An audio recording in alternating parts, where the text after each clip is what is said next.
दोस्तों, मैं अपने अध्यापिका का आदर्श छात्र था। उनके एक शब्द पर मैं उनके सारे काम कर देता था। एक दिन वो मुझे अपने घर ले गई। घर जाकर मैंने उन्हें नींद की दवाई दे दी और 5 घंटे तक। दोस्तों, आज की इस कहानी में आप सभी का स्वागत है। इस कहानी में मैं एक लड़के का रोल निभा रही हूँ। कॉलेज का आखिरी साल मेरे लिए इतना भाग्यशाली साबित होगा, यह मैंने कभी सपने में भी नहीं सोचा था। कॉलेज की सबसे सुंदर अध्यापिका मेरे प्यार में पड़ गई थी और कुछ ही दिनों में मुझे ऐसा स्वर्गीय सुख देने वाली थी, यह मैंने अपने सपने में भी नहीं सोचा था। इतने वर्षों में जो काम मुझसे नहीं हो पाया था, उसके सबक मुझे अध्यापिका देने वाली थी। मेरी ताकत का अंदाजा मुझे अध्यापिका की वजह से होने वाला था, इसका मुझे जरा भी अंदाजा नहीं था। दोस्तों, मेरा नाम सुनील है। मैं अपनी पढ़ाई करने के लिए हॉस्टल में रहता था। मेरे घर की स्थिति इतनी अच्छी नहीं थी, इसलिए मैं जिस कॉलेज में पढ़ता था, उसी कॉलेज में हॉस्टल में मैं रहता था। मुझे उस हॉस्टल में भी 3 साल हुए थे। वहाँ ग्रेजुएशन तक की पढ़ाई होती थी। अब मैं ग्रेजुएशन के तीसरे ईयर में पढ़ रहा था। 12वीं कक्षा से मैं उसी हॉस्टल में रह रहा था। हर दीपावली पर छुट्टी होती थी, तब एक बार मैं घर जाता था। मुझे वहाँ 5 साल हो गए थे। मैं पढ़ाई में होशियार था और हर खेलकूद में भी आगे रहता था। मेरी एक अच्छी छवि वहां बनी हुई थी और वो मुझे यूं ही नहीं मिली थी, बल्कि मैंने अपनी अच्छी आदतों से कमाया था। जैसे जैसे हम प्रचलित होते जाते हैं, वैसे वैसे अनजाने में हमारे दुश्मन भी बनते जाते हैं। मेरे साथ भी ऐसा ही हुआ था। मेरा कभी किसी से झगड़ा नहीं हुआ था, लेकिन फिर भी इनके ग्रुप ने मुझसे दुश्मनी कर ली थी। संजय सिंघानिया नाम का एक लड़का हमेशा मुझे किसी न किसी मुसीबत में फंसाने की कोशिश करता रहता था। संजय सिंघानिया इनके ग्रुप के कुछ 5 लड़के थे। उन्होंने मिलकर एक एक ग्रुप बनाया हुआ था। उसी दिन जब मैं लेक्चर खत्म होने के बाद क्लास से बाहर आया, वह एक लड़की के हाथ से उसकी किताबें गिर गईं। उसे परेशानी में देखकर मैं उसकी मदद करने आ गया, लेकिन उसने उल्टा मुझ पर ही आरोप लगाया कि मैं उसे प्रपोज कर रहा हूँ। मैंने तो ऐसा कुछ किया भी नहीं था। तभी हमारी मैडम अध्यापिका भी वहीं खड़ी थी। उस लड़की की आवाज सुनकर वो वहां आ गई। उनके सामने वह लड़की मुझ पर झूठे आरोप लगाने लगी थी। उसने जो आरोप मुझ पर लगाए थे, उसके कारण मुझे उस हॉस्टल से भी निकाला जा सकता था। तभी अध्यापिका वहां है तो वह लड़की उनके सामने रोने लगी। अब मुझ पर क्या कार्रवाई होगी मैं नहीं जानता था, लेकिन अचानक एक चमत्कार हुआ। अध्यापिका मेरी तरफ से बोलने लगी। उन्होंने उस लड़की को अच्छी तरह से डांटा था। उन्होंने कहा कि तुम लड़की हो, इसलिए तुम्हारा झूठ बर्दाश्त नहीं किया जाएगा। मैंने सब कुछ देखा है। ऐसे लड़कों पर झूठा आरोप लगाकर उन्हें फंसाने की हिम्मत आज के बाद मेरे सामने मत करना। अध्यापिका ने उस लड़की को अच्छा सबक सिखाया था। फिर वह अपनी केबिन में चली गई। कुछ समय बाद मुझे अध्यापिका ने केबिन में बुलाया गया। ये अध्यापिका 4 दिन पहले ही शहर के दूसरे हॉस्टल में ट्रांसफर होकर आई थी। अंदर जाते ही उन्होंने मुझे कुर्सी पर बैठने को कहा। उन्होंने मुझसे मेरा नाम पूछा। फिर वो बोली, सुनील, तुम्हारा नाम बहुत अच्छा है। अभी मेरी किसी से ज्यादा जान पहचान नहीं हुई है, लेकिन तुम्हारी ईमानदारी मुझे बहुत पसंद आई है, इसीलिए मैंने तुम्हें केबिन में बुलाया है। अध्यापिका स्वभाव से बहुत ही अच्छी लग रही थी। मैं उनकी बातों पर सहमति जताता रहा। उस दिन के बाद से अध्यापिका को जब भी कोई काम होता तो वो मुझे बता देती। उनका हर छोटा मोटा काम मैं करता था। वो मुझसे बहुत ज्यादा खुश थी। एक दिन अध्यापिका का जन्मदिन था। हमारे क्लास के कुछ विद्यार्थियों ने मिलकर उनका जन्मदिन मनाया था। उस दिन अध्यापिका ने मुझे उनके घर जन्मदिन के मौके पर आमंत्रित किया था। रात के 9 बजे के बाद हॉस्टल से बाहर जाना मना था, इसलिए मैंने अध्यापिका के घर जाने से मना कर दिया था।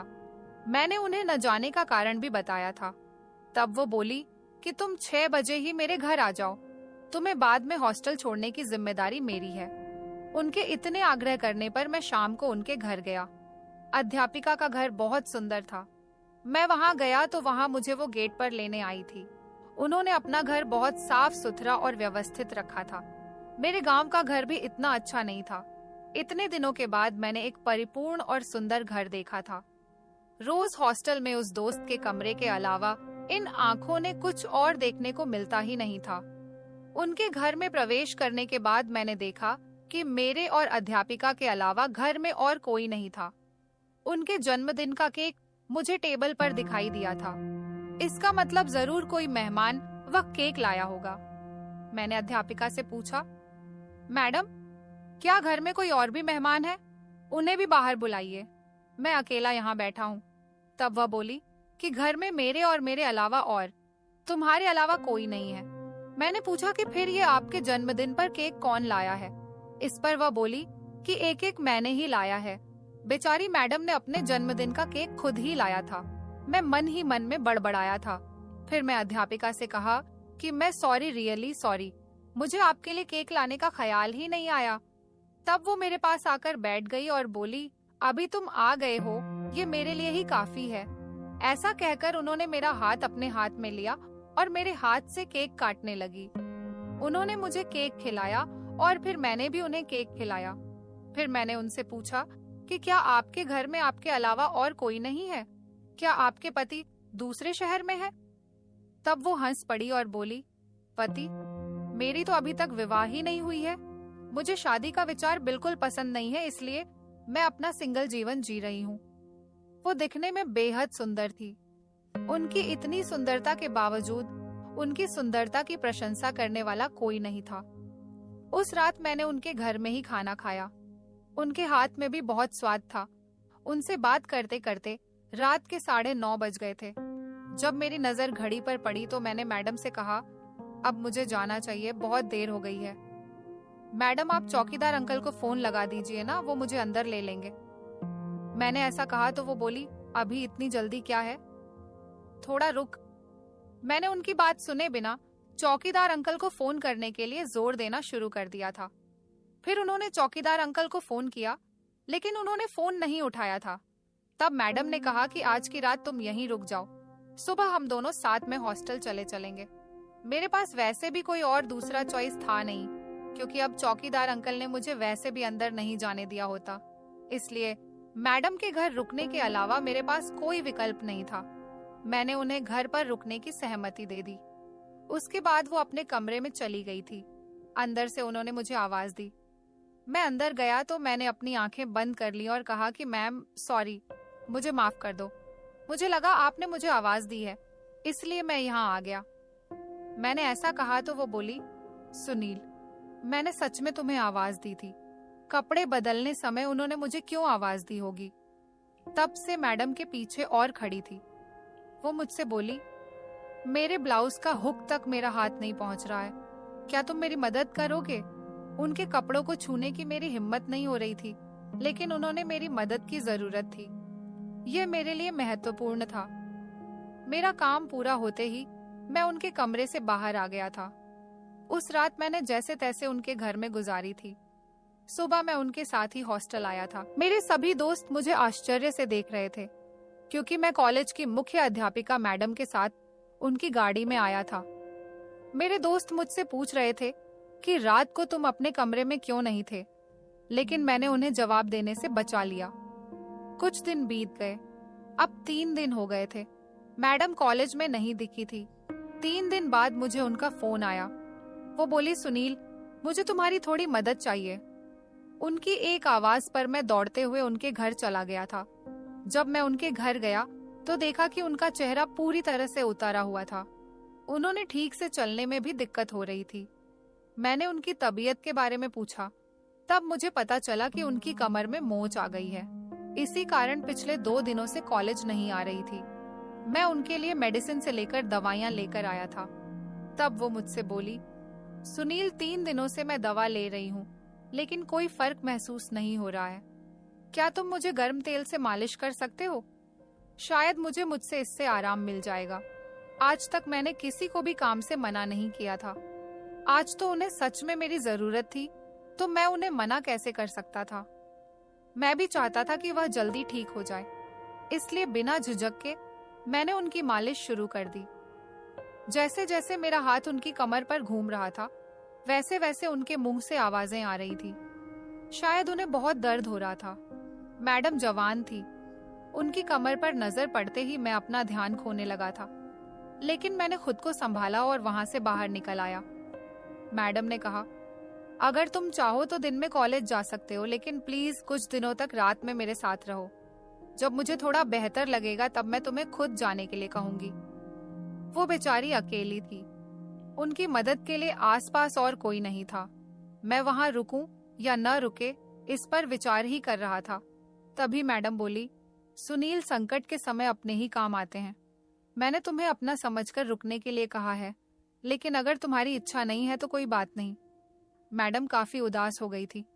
तब मैंने उनसे कहा कि मैं आपका अपना हूँ, आप बिल्कुल चिंता न करें।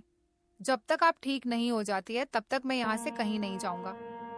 मेरी बात सुनकर मैडम खुश हो गई थी। उस रात मैंने खुद उनके घर में खाना बनाया। पिछले 5 सालों में मुझे कई चीजों की आदत हो गई थी। मेरे हाथ का खाना खाकर वो बहुत खुश हो गई थी। उनके लिए यह सामान्य था, लेकिन मेरे लिए बिल्कुल सामान्य नहीं था। सोने से पहले भी मैं उनकी मालिश करता था। मालिश करके जब मैं बाहर हॉल में सोने जा रहा था तो मैडम ने मुझे रोक लिया। वो बोली, आज तुम मेरे ही कमरे में सो जाओ। रात में मुझे किसी चीज की जरूरत पड़ी तो मैं तुम्हें उठा सकती हूँ। उनके बिस्तर पर सोने में मुझे झिझक हो रही थी, लेकिन उन्हें अब सच में मेरी मदद की जरूरत थी, इसलिए मैं वहां सोने के लिए तैयार हो गया। जैसे ही कमरे की लाइट बंद हुई, मैं नींद में जाने लगा। अचानक मैंने महसूस किया कि कोई मेरे ऊपर हाथ फेर रहा है। मैं चौंक गया और तुरंत बगल की लाइट लैंप जगा दी। लाइट जलाते ही मैंने देखा कि मैडम का हाथ मेरे कमर के पास से गुजर रहा था। यह देखकर मैंने उनका हाथ झटक दिया। मैंने उनसे कहा, मैडम ये क्या है, आप ये क्या कर रही हैं? मैं आपका छात्र हूँ। तब वह बोली, यहाँ तुम मेरे छात्र नहीं हो और न ही मैं तुम्हारी मैडम हूँ। उनकी बात सुनकर थोड़ी देर के लिए मैं भी एकदम से शॉक्ड हो गया था। मैडम आखिर कहना क्या चाहती थी? मुझे कुछ समझ ही नहीं आ रहा था। तुम्हें देखकर मुझे रोज तुम्हारे करीब आने की इच्छा होती है, लेकिन तुम इस सुंदर शरीर से हमेशा दूर भागते हो। तुम मर्द हो या नहीं? मैंने कहा, मैडम आप मुझ पर शक मत करें और ऐसा बिल्कुल न कहें। मैं मर्द ही हूँ, लेकिन मैंने आपको कभी उस नजर से नहीं देखा है। इस पर वो बोली, मुझे शक है कि तुम मर्द हो। तुम्हें इसका सबूत देना होगा, तभी मैं मानूंगी कि तुम मर्द हो। मैं मुझे उत्साहित कर रही थी ताकि मैं उनके साथ समय बिताऊं, लेकिन मैं ऐसा करने वाला नहीं था। मैंने साफ मना कर दिया। तब वो गुस्से में अपने कमरे से बाहर चली गई। बाहर जाने के कुछ ही समय बाद उनका चिल्लाने की आवाज आने लगी थी। मैंने बाहर आकर देखा तो उनके घर की दूसरी कमरे से आवाज आ रही थी। मैं अंदर जाकर क्या कर रही थी जिससे अंदर से अजीबोगरीब आवाजें आ रही थी, यह मुझे समझ नहीं आ रहा था। 20 मिनट बाद वो उस कमरे से बाहर आए। बाहर आते वक्त वो थकी हुई लग रही थी। मैंने उन्हें मना कर दिया था, इसलिए वो नाराज थी। मैंने उनकी वर्तमान स्थिति देखकर उनके पास गया। मैंने उनसे कहा, मैं आपको इतना पसंद हूँ। आपने अपने प्रेम की परीक्षा पास कर ली है, अब परीक्षा देने की बारी मेरी है। ऐसा कहकर मैंने उन्हें दोनों हाथों से उठा लिया और उन्हें उनके कमरे में ले जाने लगा। मैं उनके इतने करीब था कि उनकी आंखों में एक अलग ही चमक थी। वो बहुत खुश थी। तब मैंने कहा, मैडम आराम से, आपके सामने मैं अभी भी छोटा हूँ। बोलते बोलते मैं और करीब हो गया था। जैसे ही मैं पूरा करीब हुआ, उन्होंने अपनी आंखें बंद कर ली। वे पूरी तरह से मेरे लिए पागल हो चुकी थी। मैंने उनसे कहा, मैडम आपका कैमरा चालू है। ये सुनते ही मैडम ने अपनी आंखें खोली और कहा कि सुनील, तुम क्या बकवास कर रहे हो? मैंने कहा, मैडम मैं सच बोल रहा हूँ। आप अपने प्रेमी के साथ मिलकर मेरा आपके साथ रहते हुए वीडियो बना रही थी ना।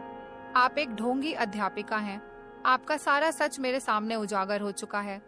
मैडम, पिछले कुछ महीनों से आप मेरे आसपास घूम रही थी, मुझे करीब बुला रही थी, तो आपका क्या लगा? मुझे आपका प्यार नहीं हुआ होगा। मैं आपके साथ आपके जन्मदिन का केक काटा। उस दिन आपने मेरा हाथ पकड़ा और तभी से मेरे दिल में आपके लिए जगह बन गई थी। मैं आपसे प्यार करने लगा था, लेकिन कभी जाहिर नहीं किया। कुछ दिन पहले आप 3 दिन कॉलेज नहीं आई। आपकी चिंता में मैं आपको देखने के लिए आपके घर आया था। उस दिन मैंने अपने प्रेम का इजहार करने को सोचा था, लेकिन किस्मत को कुछ और ही मंजूर था। उसने अनजाने में मेरे सामने सारा सच ला दिया था। मैंने आपके घर के बाहर पुलिस के जूते देखे थे। मुझे तभी शक हुआ था इसलिए मैंने आपकी खिड़की से झांक कर देखा तो आपको आपके प्रेमी की बाहों में पाया था। उस दिन मैंने सुना था कि आपका अगला प्लान क्या था। आप मेरे साथ रिश्ता बनाते हुए वीडियो बनाकर मुझे ब्लैकमेल करना चाहती थी, लेकिन आपके ब्लैकमेल को आपके कैमरे में मेरे दोस्तों ने पकड़ लिया है। आप ये सब क्यों कर रही थी, ये आप खुद ही बताएंगी या कुछ और धमाका करवाना होगा? ऐसा कहकर मैं उनके घर के दूसरे कमरे में गया जहां मैडम गई थी। वहां से मैंने एक व्हील चेयर पर बैठी लड़की को बाहर ले आया। उसे देखते ही मैडम स्तब्ध रह गई थी। उन्होंने कहा, तुम्हें इसके बारे में कैसे पता? तब मैंने कहा, उस दिन खिड़की के पास से मुझे आवाज आ रही थी, मैंने वहां झांका तो उसे देखा। अब सब सच सच बताओ। तब वो बोलने लगी, ये मेरी बड़ी बहन है, लेकिन वह पैरों से अपाहिज है। मेरे पिता ने रिटायर होकर उसे अपनी जगह नौकरी पर लगवा दिया था। उन्होंने यह घर भी उसके नाम कर दिया है। उन्होंने मेरी शादी के लिए थोड़े बहुत गहने बनवाए थे। उनका कहना था कि उनकी अपाहिज बेटी की शादी नहीं हो सकेगी, इसलिए उनके पास अपना एक घर और अपना पैसा होना चाहिए। माँ पिताजी ने सब कुछ इस अपाहिज को दे दिया। मैं वैसे ही रह गई। जब वो नौकरी पर लगी तो मैं उसके साथ यहाँ आ गई। फिर मैं उसे इस घर में बंद कर दी और उसके सभी दस्तावेजों पर अपनी तस्वीरें लगा दी और उसकी जगह मुख्य अध्यापिका बन गई। उसकी शादी करके घर बसाने की इच्छा थी। मैं तुम्हें ब्लैकमेल करके उसकी शादी तुमसे करवाने वाली थी, और जब तुम उसे लेकर अपने गांव चले जाते तो मैं उसे लिखवा लेती कि उसने अपनी नौकरी और यह घर अपनी बहन को खुशी खुशी दे दिया है। लेकिन तुमने मेरा सारा प्लान ही खराब कर दिया। गुस्से में मैडम ने अपनी बहन पर हाथ उठाया था, इसलिए वो बेचारी चिल्ला रही थी। उस ढोंगी मैडम का सच सामने लाने में मुझे एम के ग्रुप ने बहुत मदद की थी। उन्होंने उसके प्रेमी की अच्छी पिटाई की थी। उस अपाहिज लड़की का नाम अनीता था।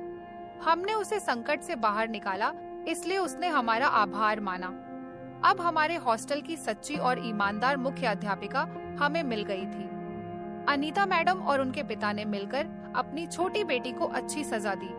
उसके पिता ने उसे घर से निकाल दिया और उसके नाम से सब कुछ वापस ले लिया। उस छोटी मैडम को इतने महीनों तक हॉस्टल को धोखा देने और सरकारी काम में धोखाधड़ी करने के जुर्म में जेल हो गई थी। इस सब में मेरी मदद करने वाले एम के रूप में मैं बहुत आभारी हूँ, क्योंकि उनकी मदद के बिना मैं अकेला कुछ नहीं कर सकता था। हमारी इस कामयाबी पर हॉस्टल में हमारा आदर सम्मान किया गया। मैंने एम के ग्रुप के लीडर संजय से कहा कि दोस्त अपने साथियों के आगे बढ़ते देख पीछे खींचने की कोशिश करने के बजाय आज जैसे तुमने मेरी मदद की है, वैसे ही कुछ अच्छा करने के लिए यह ग्रुप स्थापित करना चाहिए। किसी को परेशान करके नहीं, बल्कि किसी की मदद करके बड़ा बनना चाहिए। उसमें ही हमारा मान और सम्मान है। तो दोस्तों, उम्मीद करती हूँ आपको हमारी कहानी पसंद आई होगी। कहानी पसंद आई है तो वीडियो को लाइक करें। चैनल पर नए हैं तो चैनल को सब्सक्राइब करें और नोटिफिकेशन को जरूर दबाएं ताकि अगली अपडेट सबसे पहले आपको मिले। धन्यवाद।